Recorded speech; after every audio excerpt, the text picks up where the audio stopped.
Good afternoon, everybody. Welcome to today's Apprenticeship Illinois webinar. I'll be your moderator and technical support. My name is Antonio Gomez. I am a Workforce Innovation Coordinator for the Illinois Centers for Specialized Professional Support based out of ISU. Please hold all questions until the Q&A portion of the presentation. If you do have a question in the meantime, feel free to raise your hand or drop it in the chat. We also have the Q&A function if you would like to. Sometimes questions get a little lost in the chat, so feel free to use that as well. This webinar will also offer closed captioning for accessibility. Feel free to turn that on. And we will also be recording this webinar and posting it to apprenticeshipillinois.com. So without further ado, I'm going to go ahead and hand this over to Nate Carlson to get us started. Thanks so much, Antonio. Good afternoon, everybody. Thanks for being here for our Collab for Success webinar featuring IDHS-DRS. This whole series is put on by Apprenticeship Illinois, and it's all about how we can strengthen our workforce partnerships between work-based learning and all of our core WIOA and other business stakeholder partners. So I'm so glad to be able to turn things over to Biswaf Wheel, who's the Manager of Business and Workforce Development for DRS, who's got a great presentation for us this afternoon on how we can strengthen collaboration to help make apprenticeship and work-based learning more accessible for everyone. So thanks so much, Biz. Nate, Antonio, and everyone at NIU and ISU, thanks again for giving us an opportunity to present to our stakeholders, partners on the services that our agency provides, as well as important conversation around apprenticeships and its positive impact and outcomes for job seekers that we serve in our agency, which are job seekers with disabilities.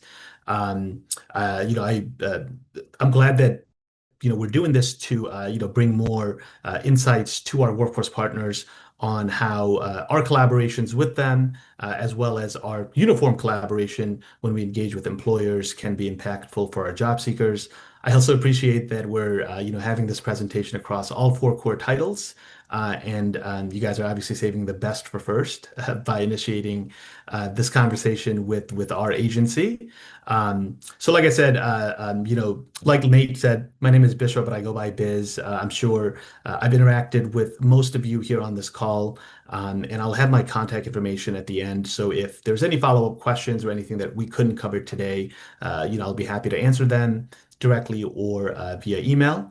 So yeah, please let me know if there's anything that I need to clarify or go over during the course of the presentation. And if there's anything that can't be addressed in the hour window that we have today, I'll be happy to follow up. So next slide, please. So in this, in this presentation, because we're the first one going, I wanted to make sure that our partners and stakeholders are familiar with our agency services, particularly our unit as it comes to, as it pertains to interacting with external entities like WIOA partners and employers. I'll be talking a little bit about why disability employment is important, not just in our current landscape, but in the future as we continue to engage with more and more active job seekers that present a disability. And then I think just kind of bring it home by really making the case why apprenticeship and other work-based learning opportunities are beneficial, not just to our job seekers that have disabilities, but also to the employers. And then we'll just kind of talk about some of the stuff that we're currently doing in our agency as it pertains to apprenticeships and other collaborations, and what we would like to see in the future, especially with some big news in Illinois last year around disability employment. Next slide. So I am with the Illinois Division of Rehabilitation Services, which operates under the Illinois Department of Human Services, which is the largest department under the governor's jurisdiction in the state. I believe that number 13,000 is statewide. It could be more, it could be less. That number was captured a few years ago, but it's around that, that number that you see there in terms of DHS staff providing some sort of support to someone in Illinois that can benefit from our services. DHS was created in 1997 to streamline really any wraparound services in the state for folks to tap into government assistance with the hope of being independent and self-sustaining in the future. Currently, we have 5 divisions, with our agency being one of them. And as of now, 1 in 3 people that live in the state of Illinois receive some sort of assistance from DHS. Next slide. So our agency, our mission statement is very simple. It's to partner with people with disabilities, their family members, guardians, advocates, community partners, to ensure that people with disabilities, no matter how significant it is, are living as independently as possible in the community. We also have a home service program that provides similar parallel support to ensure that people living in their home are living independently. Obviously, everything that I'll be discussing today falls under the vocational rehabilitation umbrella, but we also have other specialized programs that provide the same services with the goal of ensuring that people are living independently in the community. Next slide. So, vocational rehabilitation is a federally mandated program that has to be administered in every state and territories that is under the United States federal government. And depending on the state, most of our funding comes from the federal government through the Department of Education to implement the vocational rehabilitation program. I believe in the state of Illinois, I don't know if this is the exact number, but the funding usually kind of splits down between 80 and 20. 80% of the funding required to implement vocational rehabilitation in this state comes from the federal government, and the remaining funding is utilized from the state budget. And because it's a federally mandated program, we have to implement, this program per the federal guidelines and several disability-specific acts, legislation that were passed in the last 50 years. But essentially, it is to help people with disabilities that have a stake in wanting to be employed. Our goal is to make sure that we're providing all the support and services, which include counseling, connecting them with, the right resources so they're able to go to work independently. We also assist our job seekers with attaining any sort of education goals, training requirements, certifications, so their employability can be enhanced and they can find the right job or career, once they're done with those programs. We also connect them with a lot of our community partners who really do most, if not all, of the groundwork for our job seekers by working with them one-to-one, ensuring that the job seekers' needs are being met while they're working together to align their employment goals. And we do this by connecting our job seekers based on their disabilities and their needs to specific agencies that kind of specialize in those type of services. I won't get into uh, the nitty-gritty of how that works, but essentially it is to ensure optimal services that our job seekers are receiving, by our community partners. So, their employment goals are being addressed, but their disability needs are also being examined carefully by discussing this with employers and any other stakeholders. And the other thing that we do and where our unit comes into play is providing technical assistance and services to employers that are interested in hiring people with disabilities, or want to know more about disability hiring, connecting with them and discussing a lot of the things that I'll share in this presentation about the benefit of engaging with our agency and tapping into a disability-specific talent pool to bring to their workforce. And that's where our unit comes in, the Workforce Development Unit, which was established in 2019 to be that public-facing entity that, to engage with employers, have conversations around disability employment, talk to them about their workforce needs, share that with our field office teams with the goal of having the job seeker and the employer meet. And in the subsequent slides, I'll get into more details about how that works. Um, and a quick disclaimer, all the employment opportunities that we um, uh, look to provide to our job seekers are competitive integrated employment. Competitive integrated is, might sound like a very fancy term, but essentially it is employment in the community with peers that do not have disabilities. So, for example, if we're talking about competitive integrated employment, it has to be employment that is at or above the local ordinance minimum wage, and it has to be in a setting where majority of the job seekers are people without disabilities. So if an employer has 100 employees, we only engage with that employer if majority of their job seekers are people that do not have disabilities. We do not engage with employers, which I'll get into in a little bit, that um, you know, consider themselves as being like a sheltered workshops, where it's only people with disabilities working. And we definitely don't engage with employers that are paying job seekers below the minimum wage of the local ordinance. So these are conventional employment that anyone should be able to access in the community, which includes people with disabilities. Next slide.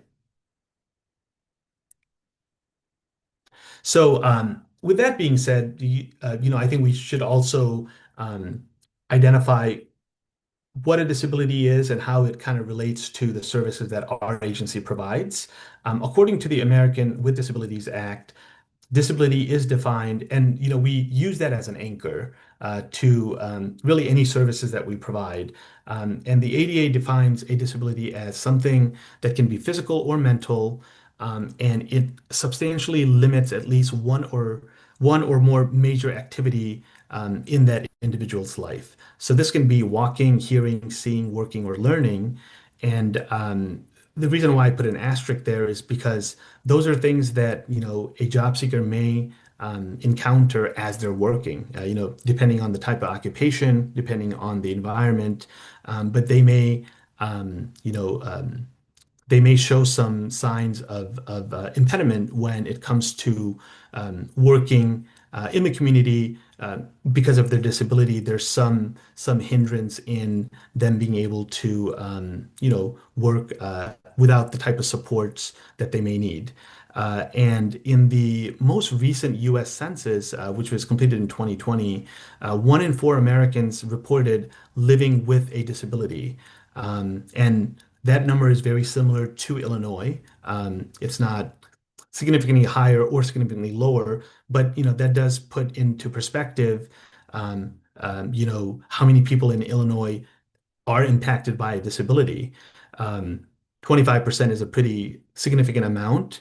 And we think that this might also be a undercount because a lot of people just don't feel comfortable disclosing their disability or might not be aware that they have a disability and, haven't been successful in engaging with the right organizations to get the support that they need.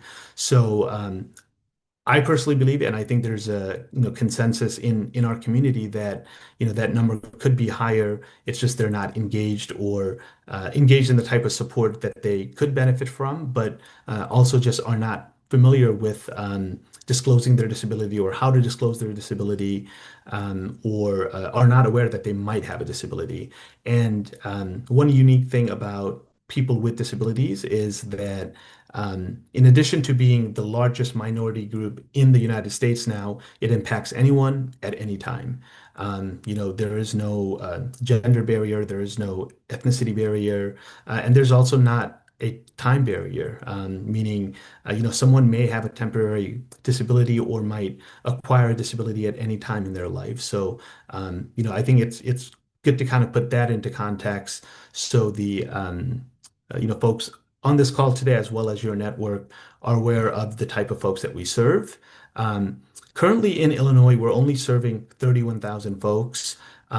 So clearly, it's an undercount, meaning, that number doesn't replicate or duplicate the ratio that I mentioned earlier about people having a disability. But that number could also be low because per the vocational rehabilitation program guideline, if someone engaged with an employer anywhere between 3 to 9 months, and that depends on the job seeker's need, we are permitted to close the case, but we can always re-engage with them if they need any retention support. So there's, there's always going to be some fluctuation in the numbers depending on when certain cases are closed or reopened. And who is eligible to receive VR services in the state of Illinois and nationally?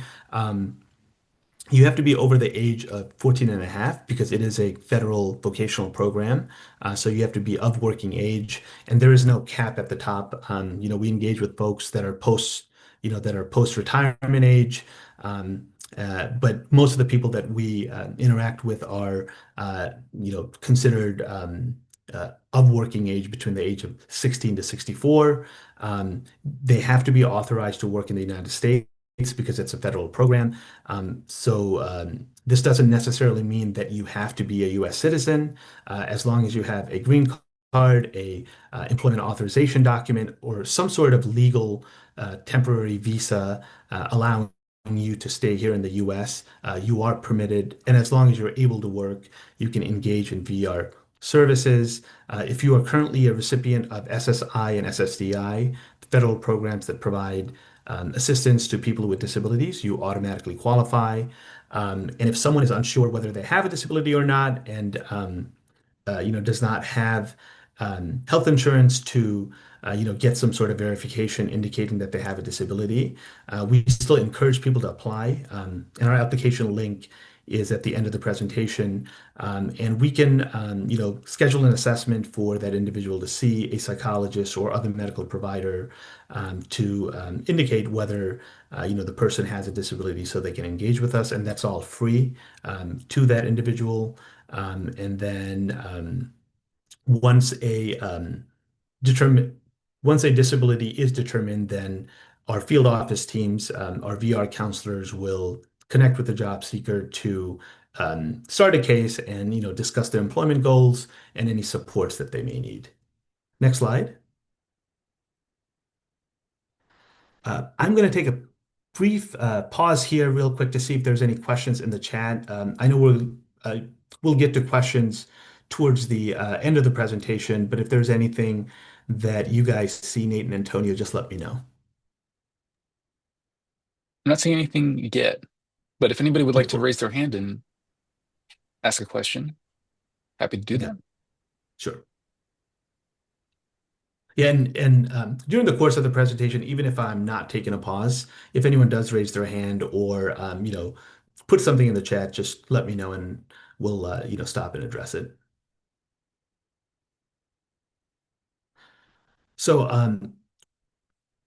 I bring, I present these two slides to anyone for any presentation that we do about our agency and its services, just because I think this has been a barrier for us to, have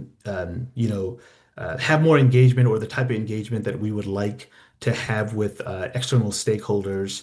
And that is, there's this presumption, I almost want to say antiquated presumption that our agency only serves people that kind of fit that stereotype. And I'm not trying to be insensitive here at all. I know having a disability is a very sensitive issue for certain folks, and some folks do share it openly.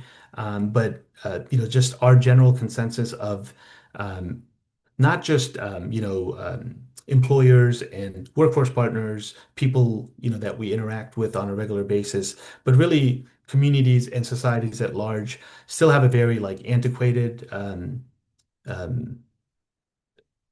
antiquated perceivement about people that have disabilities. And a lot of times we just hear that, only someone that uses a wheelchair or someone that has a significant intellectual disability are the type of folks that we serve.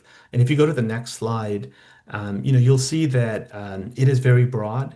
Um, like I said earlier, disability can happen at any time.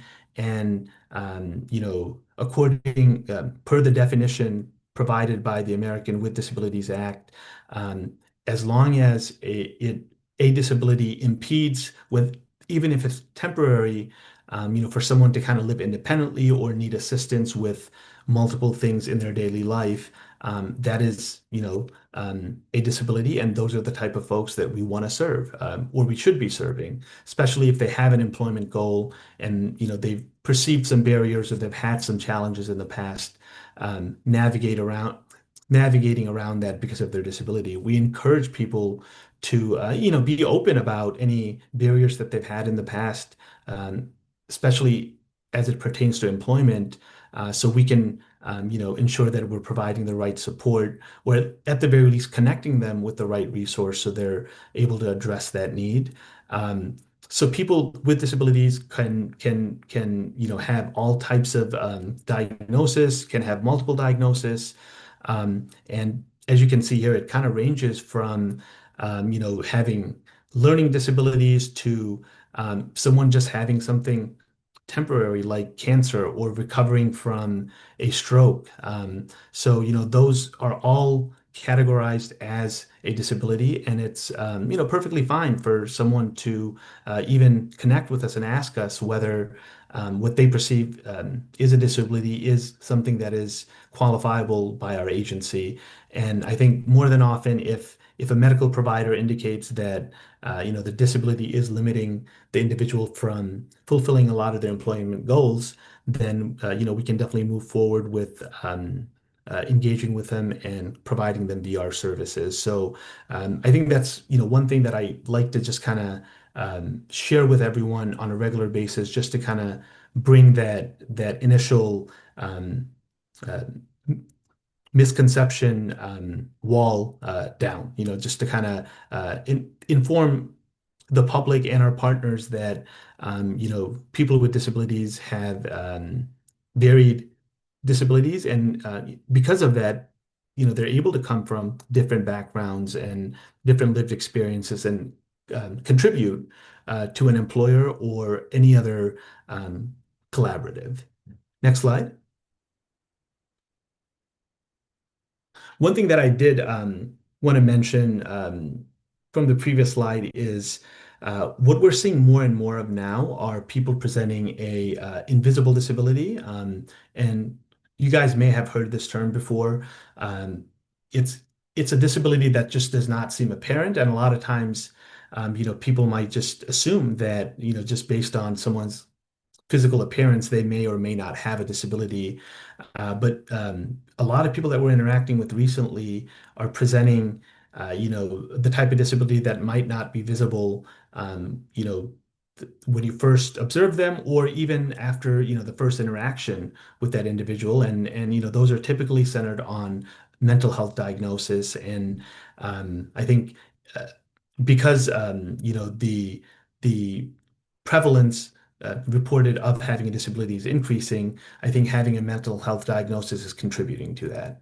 Um, so this is just like a snapshot of what disability in the workplace looks like. A lot of them are just kind of grounded on facts, and a lot of them are just grounded on hypotheticals, meaning, informing employers and workforce partners that by tapping into a talent pool that include people with disabilities, these are some of the things that they can access or may have missed out on. So, like I said earlier, it is the largest minority group in the country, which means it is a large untapped talent pool, especially if employers and workforce systems haven't actively engaged with this talent pool. And just based on my experience being in this agency and interacting with job seekers that have disabilities, I do see a lot of uh, gratefulness when a employment opportunity is discussed with a job seeker, and presented to a job seeker, because it is giving them an opportunity to work, something that they've always wanted to do, but because of their disability, they haven't had that opportunity. And if that commitment, if that will is there to want to work, as long as they get the right support, whether it's from our agency or their network, I think the drive is there, for them to fulfill their employment goals. They bring a very unique background of skills and talents. We engage with job seekers across all skill levels, from entry-level job seekers to people that are looking for C-suite positions. They are interested in all types of industries. I think a lot of times when think about that myth that I mentioned earlier about, job seekers that have a significant intellectual disabilities, that we would normally just tap into employers that have, entry-level positions like a retailer or like working in a warehouse. But, folks with disabilities have interest and preferences, and, they go to school, to enhance their employability so their preferences can be broader. And they also have unique skill sets and, creative problem-solving abilities, and can bring a different lens to an employer to help them with their productivity and um, uh, uniformity in the workplace. Um, and because of that experience and that diverse background that they bring, it does have a positive impact, not just internally for that organization, but it can have a domino effect in having other employers do the same thing and embrace the experience and uh, viewpoint that a job seeker with disability can bring. And finally, and what matters to employer the most, and I'll talk about the study in a little bit, is we're seeing that employers that embrace job seekers with disabilities, employers that embrace more employers that embrace job seekers with disabilities more just tend to perform better, whether it's their bottom line or just having a good public perception. They just tend to do better, and the unique denominator is they happen to have more job seekers with disabilities than their peers. Next slide.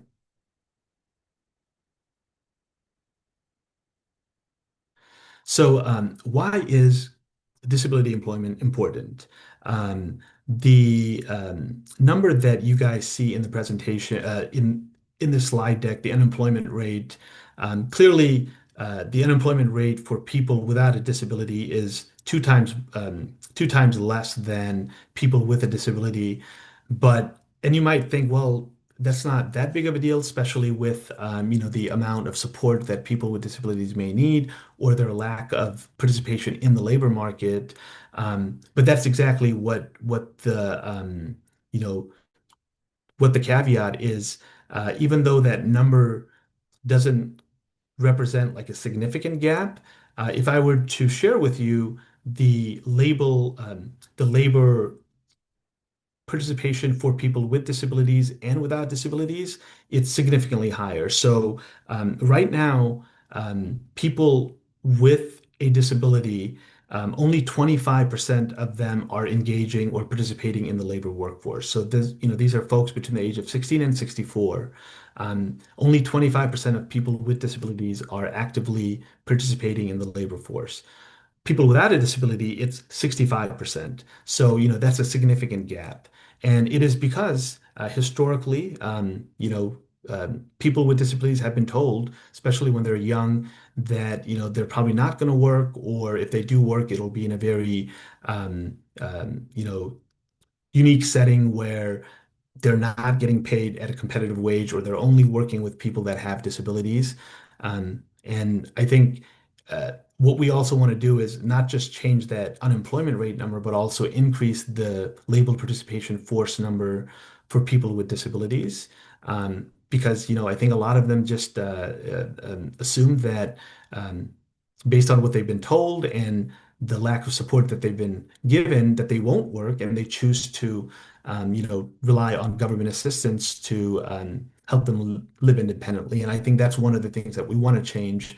And we do that by, you know, um, discussing people's ability or just the job seeker themselves as opposed to their disability when we present candidates to employers, or we just have like a, broader conversation around disability employment by choosing to focus intentionally on the ability of a candidate as opposed to the hindrance that their disability might present to an employer. Next slide. So our unit was incepted in 2019 to provide those, to provide that medium to kind of break the barrier, and have employers be more open, but also informed about disability employment. I think, just based on the myth that I mentioned earlier, I think employers still have that misconception about who a job seeker with disability is. And I think automatically just kind of presume that, they're going to present a lot of challenges for them, and a lot of times are reluctant to bring them on board, because they're just so honed in on the disability and not the ability and the skill sets and the background that the job seeker brings. So our primary objective was to kind of have those conversations with employers, bring them, data and facts that kind of center on the benefits of hiring people with disabilities, and then also, ensure employers that there are services that our unit and our agency and our partners can provide to them.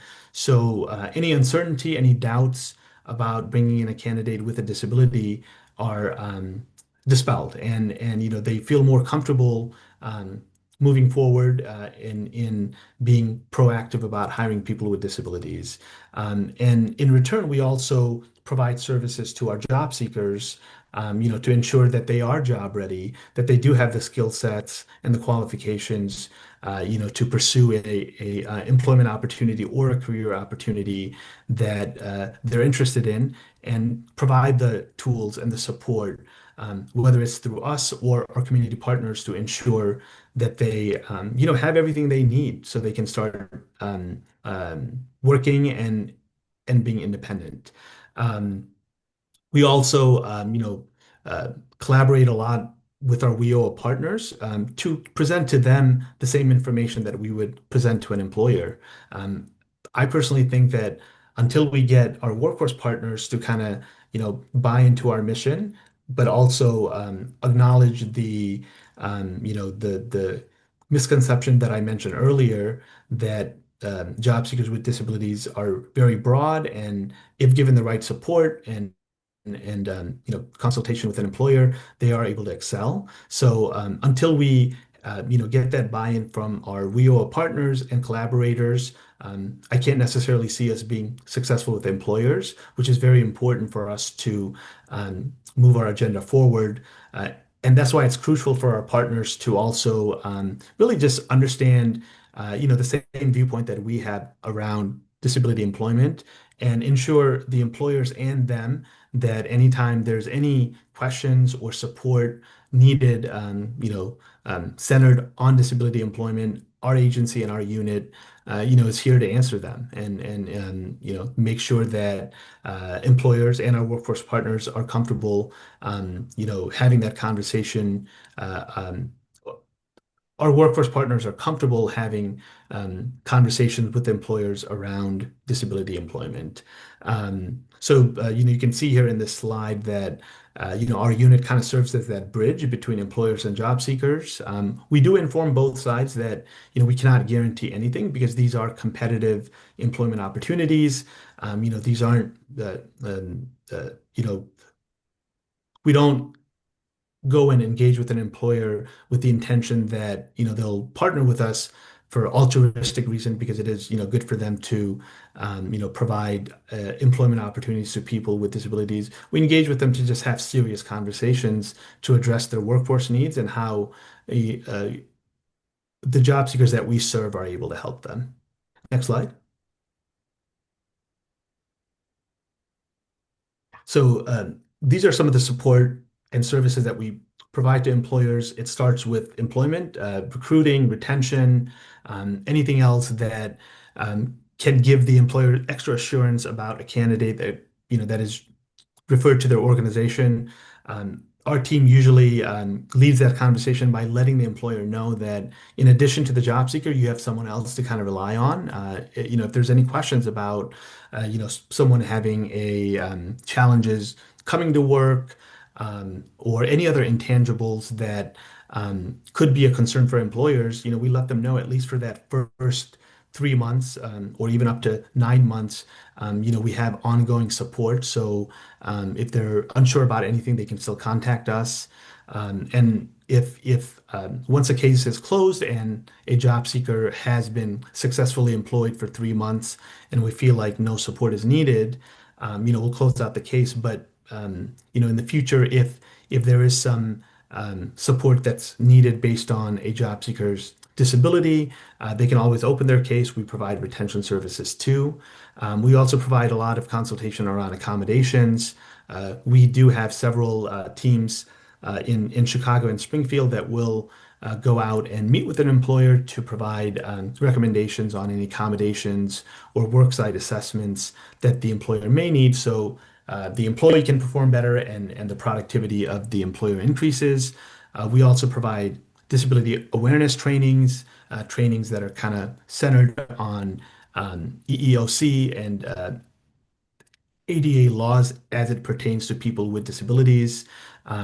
We'll connect them to our partners at IDES to get more assistance on the Workforce Opportunity Tax Credit because job seekers with disabilities is a targeted category and employers are able to access federal benefits through the Workforce Opportunity Tax Credit. And our agency also has a on-the-job training program where, depending on the need of the employer and the need of the job seeker, we can negotiate a rate that DRS can pay for the first 3 months for a employer to evaluate the job seeker and much, much more. At the end of the day, it's almost like an employer is having an additional support for the job seeker and, can provide them with the answers and the clarity that they need so the job seeker can be successful.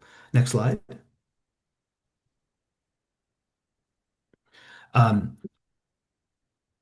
Benefits of disability employment. I'm not going to get into this too much. You can see here that it's all positive benefits, but I mentioned earlier in the presentation that there is a study that is done by Disability In, which is a consortium organizations of employers that look at disability employment practices, and every year they pull a report called the Disability Equality Index, and they rate which employers are proactive about disability support, but they also, measure employers' bottom line and their perception in the public about, their customer service and just their public perception. And those studies always conclude that any organization that has more people with disabilities than less just tends to do better. So, it's not just anecdotal or testimonial or someone's opinion. These are facts, and clearly, uh, it shows employers that by embracing this mission, it'll be better for them on their bottom line, and they'll also have a favorable public perception. Next slide.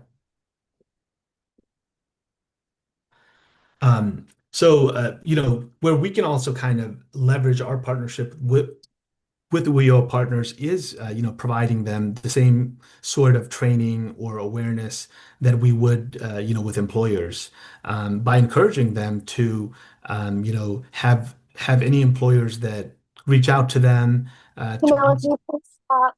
No, come here. Hello? I got it. Oh, I'm sorry. I thought that was a question, but we're good for now.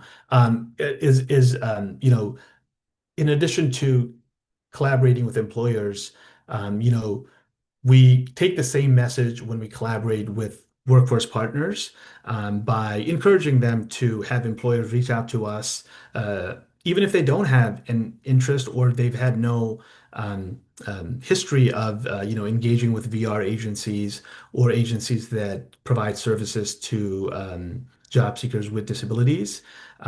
We want to be a partner with our WEO partners, because at the end of the day, I think the more support an employer gets, better equipped they're going to be, and the workforce systems will just work much better. And it also gives an opportunity, especially when labor markets are tight, for employers to tap into, other talent pools that they haven't necessarily tapped into. So having a robust partnership with WEO partners in all LWEAs is crucial in us advancing our mission and having a equitable workforce system in this state. Next slide. So I think where apprenticeship comes into play, and I'll just share a quick story of my time when I started with the agency back in 2019. And prior to starting in this role, I didn't have any experience um, providing employment support to people with disabilities, and I was trying to learn, the uh, just kind of understand a general concept of the type of support our job seekers need. And when I asked one of our seasoned counselors, just generally speaking, what is the like, what would be an ideal environment for our job seekers to thrive and work in? And when she described it to me, it sounded very much like apprenticeships. And I specifically said, hey, I think what you're sharing with me is an apprenticeship where, someone is earning money, but they're also learning and getting support, to excel in a career or an industry that they've always had an interest in. I think the interest is always going to be there because, people with disabilities, because they haven't been given an opportunity in the past, and more importantly, an opportunity that provides a lot of support, there's always that gratefulness, and then there's always that drive to want to succeed. And I think the parameters and the structure around apprenticeships is very important to someone with a disability because they're able to um, earn money, but also learn what they want to do in their career. And I think apprenticeship provides that because of the learning and the support aspect. So, uh, when our agency and the entire workforce system in Illinois and nationally started to invest a lot more in apprenticeship opportunities, expanding apprenticeships to broader industries. It really excited us because I think this is where our job seekers can really thrive, and I think employers will also, be able to capitalize on some of the support that our agency can provide, as well as the type of I guess you know um, uh, pace or the type of training that a employer can provide to someone with a disability so they can master their occupation. Um, Now, it just by expanding the apprenticeships away from just from the conventional industries that we've seen in the past, like the trades and construction, we're starting to get more and more of our job seekers inquire about apprenticeship opportunities, especially in a field that they like, because I think deep down inside they probably also believe that this workforce path is probably the best fit for them just based on the additional support that an employer can also provide. Next slide. So I did mention in the beginning of the presentation that I'll be sharing with you guys about some work that we're doing around apprenticeships. Um, um, you know, I mentioned that since 2019, not just unique to our agency, but just to like the broader workforce systems in this country, there has been more and more interest and investment in apprenticeships. We collaborate with the Illinois Workforce Innovation Board Apprenticeship and the Work-Based Learning Committee to provide our input and also take away, what other industry practitioners and workforce practitioners are seeing, so we can share that valuable information to our job seekers so they're equipped, to find an apprenticeship that is a right fit for them. And going back to the awareness piece, in addition to just informing our job seekers about apprenticeship, we're also informing our counselors and our staff about the value of apprenticeship, just based on that, initial conversation I had with a counselor when I started my role. I think a lot of times when they hear the word apprenticeship, they might assume that it's a internship that might not be long lasting and sustainable, or an opportunity where they're not paid. Um, so there's a lot of internal campaign going where we're bringing more awareness about apprenticeships to our counselors too, because once, once the counselors are able to fully understand the value of apprenticeships, it'll be much easier for them to kind of pass that information down to the job seekers that they work with. Since 2023, our agency has collaborated with IDES to provide an apprenticeship fair just for people with disabilities, and they've been very successful. I know Apprenticeship Week kind of changes from year to year, and the goal is to do one every single year, just to have, again, those apprenticeship providers, those employers that have apprenticeships with job seekers that have disabilities. I'm not going to get in too much with the work being done in Madison County in Metro St. Louis area, but they've had a great success, and I can drop the link in the chat after we're done here about how apprenticeship has impacted positively to the job seeker, the employers that are providing the apprenticeship, but also the workforce system in that area. And we're targeting other industries, because I think people with disabilities have always shied away from working in manufacturing, and that's where we saw a lot of apprenticeships early on. But because it's expanded now, we feel much more comfortable approaching an employer and asking them if they have an apprenticeship opportunity, and sharing those opportunities directly with our job seekers, because our job seekers have diverse interest, and would like to capitalize on the type of functions and parameters that apprenticeships provide in other industries. Um, and looking ahead, I think we want to keep this work flowing. I think more aggressively, and maybe have some sort of measuring goal where we're placing our job seekers for successful apprenticeship opportunities, but also that that begins with intervening early on, especially when they're in uh, K through 12, to talk about not just vocational um, options for them after they graduate, but also look into pre-apprenticeships, which provide them provide context and some information about the type of careers that they're potentially interested in.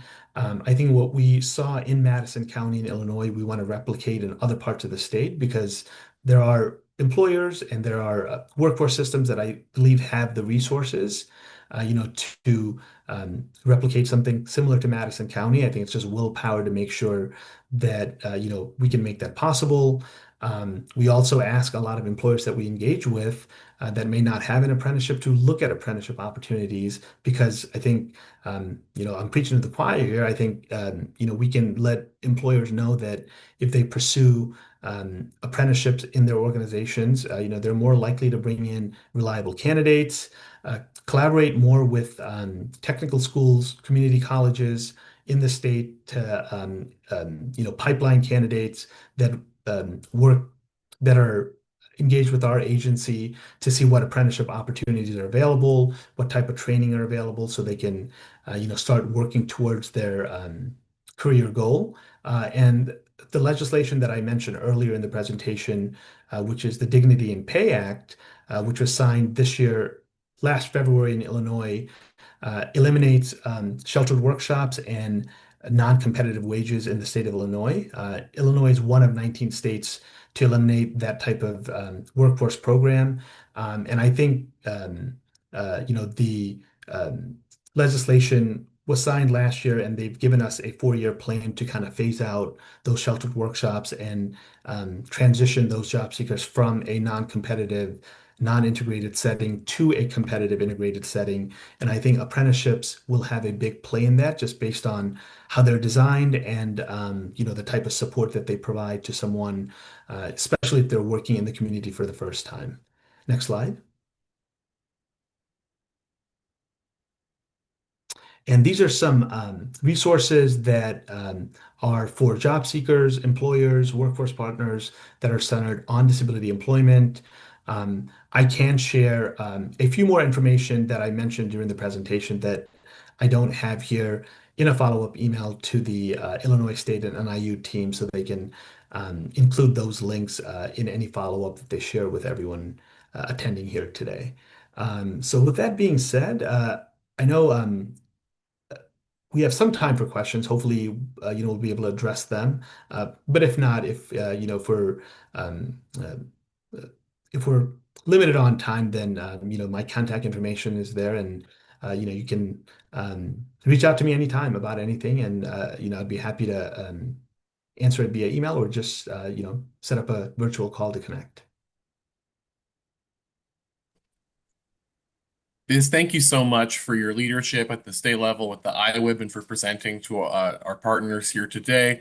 So much great information, and I know it's going to be a great resource moving forward for all of our network of specialists and intermediaries.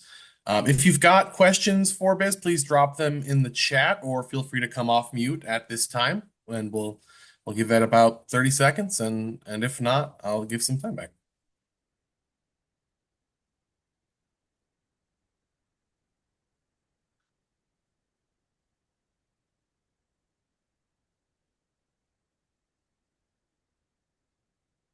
All right. Thank you so much, everybody, for attending today's session.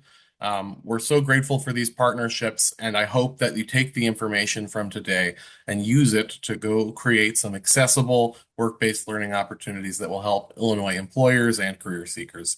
Thank you so much, everyone, for your time. Have a great day. Thanks, guys. Have a great Take day, care. everyone. Thank you. Bye-bye.